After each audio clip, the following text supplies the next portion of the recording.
நம்ம ஏன் விபூதி பூசணும் தெரியுமா? காரணம் தெரிஞ்சுக்கிட்ட விபூதி பூசிக்கணுமா? ஏதோ எனக்கு தெரிஞ்சதான் நான் சொல்றேன். நம்ம நெத்தியில மொத்தம் 3 பூசு போடுறோம். உனக்கு சின்ன வயசுல செய்யறது நல்லது கெட்டது, தெரிஞ்சோ தெரியாமலோ. அதான் ஆணவம். நீ நல்லது பண்ணிருந்தா நல்லது, கெட்டது பண்ணிருந்தா கெட்டது.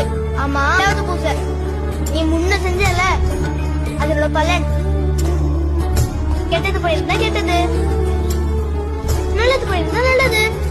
அதான் கர்மா. ஆமா.